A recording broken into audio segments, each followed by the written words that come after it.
You're listening to Everyday Engineering, the City of Madison's engineering podcast, where we talk about infrastructure, complex topics explained simply, from the water that flows down your drain to the rain and snow that drains into the lakes, by way the curbs and streets we design. City engineering touches your life in so many ways, explained right now in Everyday Engineering. Did you know we have 9 libraries in the city of Madison, plus a dream bus? Yeah, we'll get to that in a little bit. Super cool. But more importantly, one location is getting a major upgrade.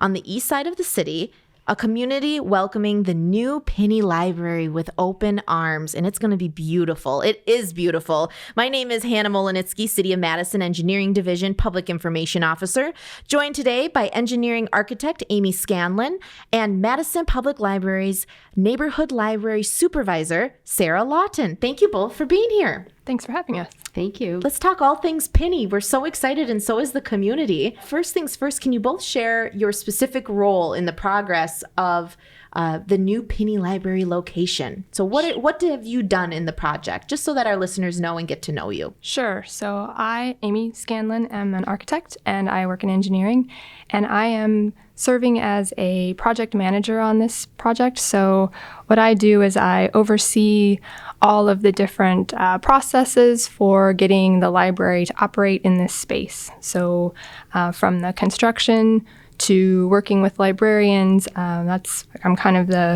the glue. You are the glue. Yes. And I think that that's really important because someone's got to make sure that it gets done, and it has to make sure that all the pieces fit together. That's such a good point. As Neighborhood Library Supervisor, I kind of have a lot of the different voices coming at me.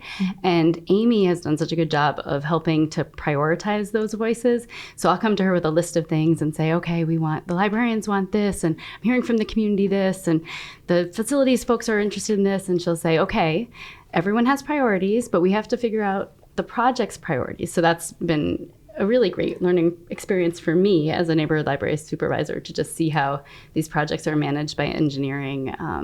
And I would say my role as the neighborhood library supervisor is really to work with the community, work Sure. with the library staff, and try to be the connecting point between all of those different voices, and really try to elevate the voices of the people who are most impacted in library services. So the community who are coming in trying to access, and the staff who are in the front of the house really serving the community. You know, I think it's really important to note, like, both of you are glue in this process in different ways. And so is a library. Like, what it serves for the community is glue for a lot of different resources, services, just a lot of different things. So I think it all kind of goes hand in hand with each other. This isn't the first time we've updated a library. When was the last time we did this? What did we learn from that process that has maybe made the Pinney process successful? So we did the Central Library renovation project in 2013. Then we did Meadow Ridge, which is also part of a community center, and that was finished in 2014. And then we did the South Madison branch. Was that 2018? Yes, yep. And then what did we learn from those processes? Goodness, Sarah, you should take that So one. much. Well, and it's funny because Pinney started when I first started to work at MPL in 2013, the first thing the library director said to me after he hired me was, oh, and the first thing you'll do is build a library, because the project had been, in the planning stages for a while. And I luckily was able to accomplish a couple of other things in the last 7 years before this library opens in March. So That's good. But we did learn a lot from each of these projects. And really, I think in terms of the delivery of services, both Meadow Ridge and Central Libraries gave us lots of ideas for how we could incorporate new technologies and design features, but also how we could really maintain the unique spirit of each of those locations and neighborhoods. When you look at New Pinney, you definitely see echoes of those other projects, but there's also really an emphasis on natural materials like wood, and the wood that's salvaged actually from the emerald ash borer trees in this region, which had to be taken down. And then also there's a lot of light and art that is really reflective of the community. So we learned a lot about library design in an overarching way, and then we really built the relationship with city engineering so that the project has been such a success. It's been such a pleasure to see the city engineering and the library work as partners in the way that we do, and having all of these opportunities to expand services to the community has given us that kind of efficiency in how we handle these projects, which is exciting. Yes, a lot learned in the process, and there's a lot to it. A lot of the process is captured. If you haven't checked out the project page on the City of Madison website, and you click on projects on that homepage, and you find Pinney. There's some photos along the whole process, which is kind of cool to see how it's really transformed from basic to beautiful. Really, I mean, it really is beautiful. This is maybe more of a background question. I just was curious about this because I was researching for this interview. How do we decide where libraries go in the city? So city planners and library planners identify the best locations based on population projections and new developments.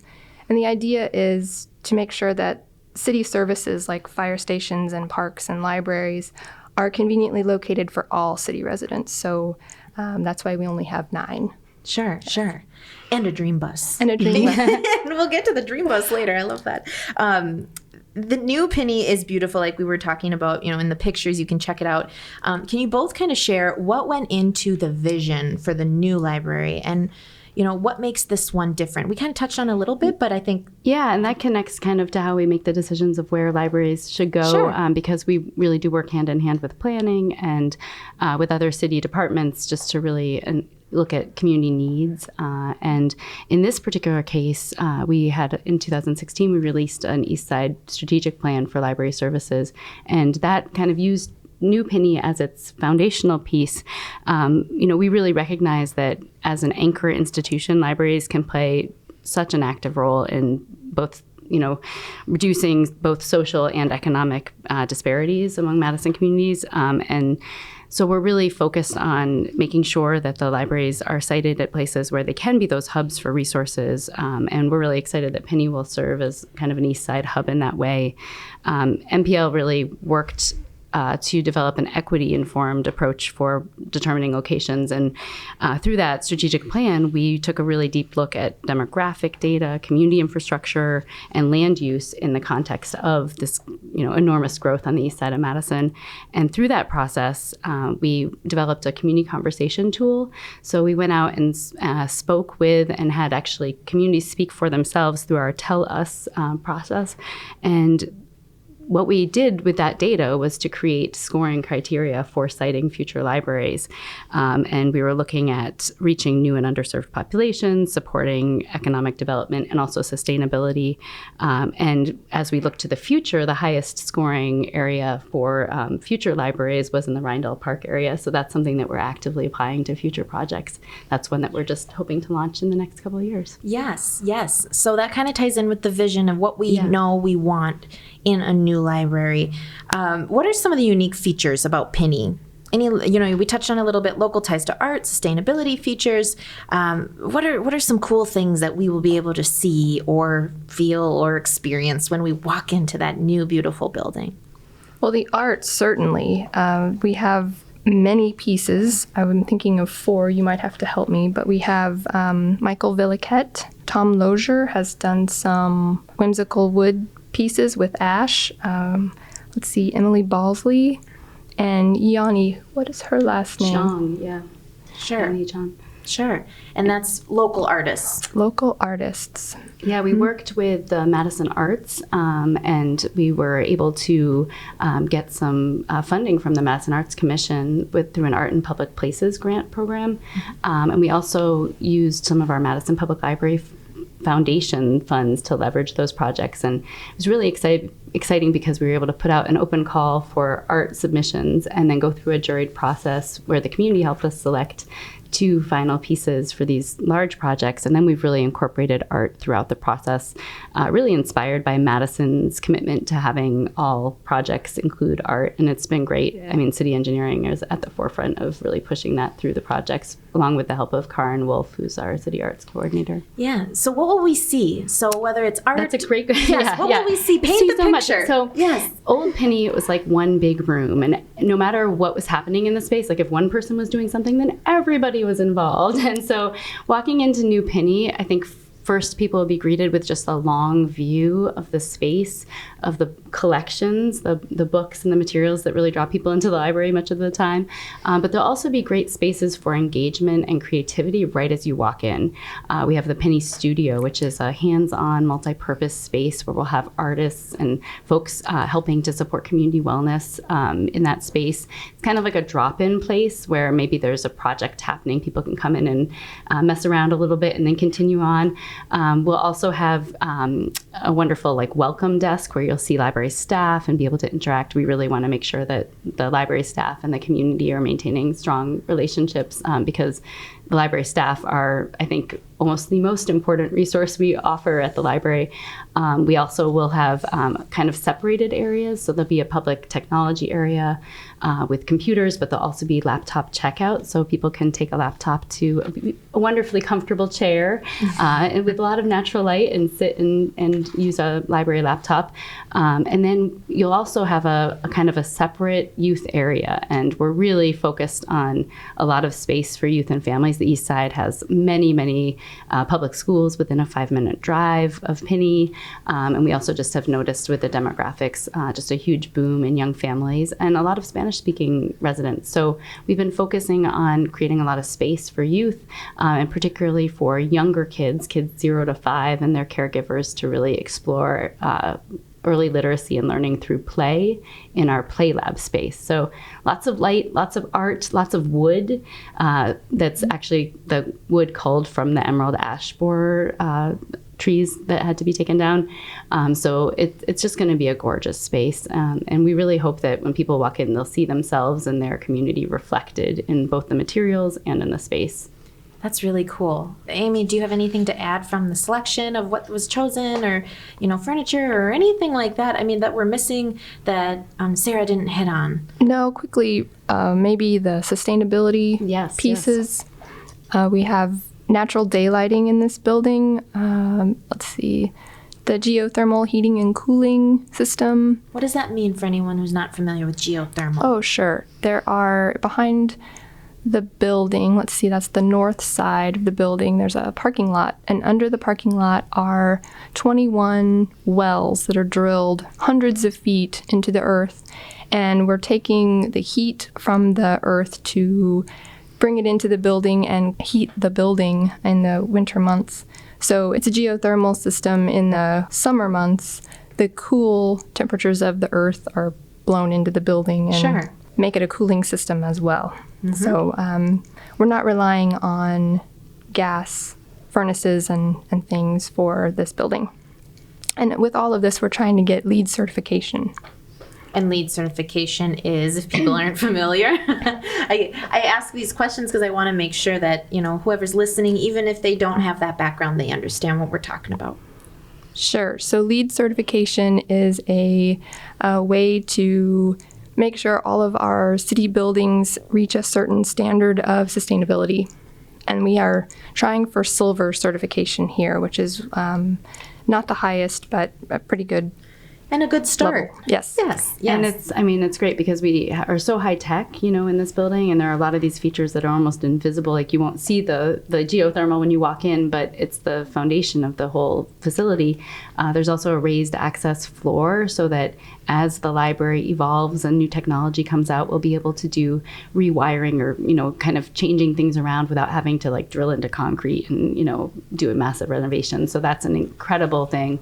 It really helps us to create a library of the 21st century. And, a lot of our facilities, they're very well loved and they're very well used. But we really struggle to keep up with technology and the infrastructure that, the opportunities that we have as infrastructure develops. So that's really amazing. And there'll be amazing AV equipment in our community room. We have a large community room that seats 100 people in an audience kind of fashion.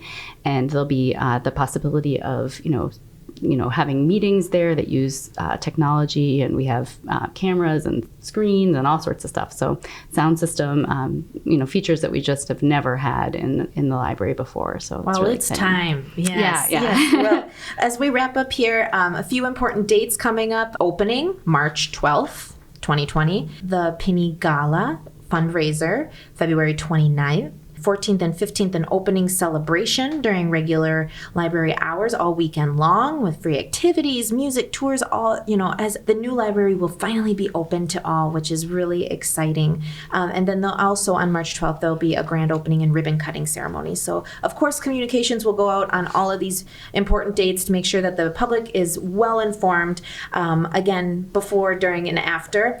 At the end of the day, as we wrap up, last question, what is our hope for the community from this project? I'm hoping that this Pinney Library space is a very welcoming space to any resident in the city, any visitors.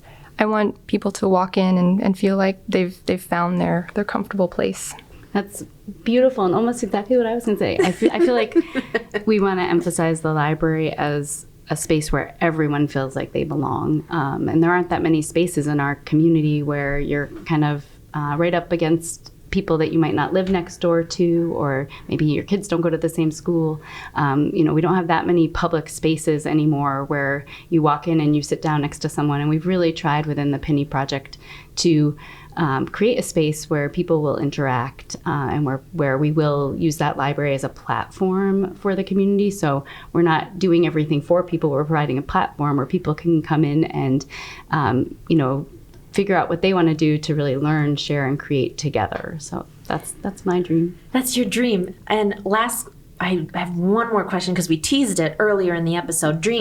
A dream bus. Yes. Can you just briefly tell us what that, because the library, Pinney's going to be a resource, all the other locations are a resource, but the dream bus is also a resource. It's a wonderful resource. Yes, it's a collaboration between Madison Public Library and the Dane County Library Service. And it's an outreach vehicle that goes out to neighborhoods and community centers and brings the library into the community. We've really worked hard to make sure that service is going to the libraries that have the least access to, or the communities that have the least access to our libraries. And so really working not just to provide resources, but to provide a space of social connection in neighborhoods that don't have those hubs. So it's a way that we can push beyond our bricks and mortar, because although we'd love to have a library on every corner of Madison, obviously we have limited capacity to get to that point. So as much as possible, getting the library out into the community and meeting people where they are on the Dream Bus. It's been a wonderful thing to see. Really cool idea. Looking forward to the Dream Bus and also the new Pinney location just off of Cottage Grove Road there on the east side of the city of Madison, opening March 12th, 2020. Thank you both for being here, talking all things Pinney. What a fun project, and excited that it's kind of coming to an end and really a start for our community. Resources about the Dream Bus, Pinney, engineering, everything else, we will have it on our Facebook page, on the library's website, everywhere you can think of. We'll have it there linked for you, easy to find, easy to access, because we're here for you as a resource every day in engineering.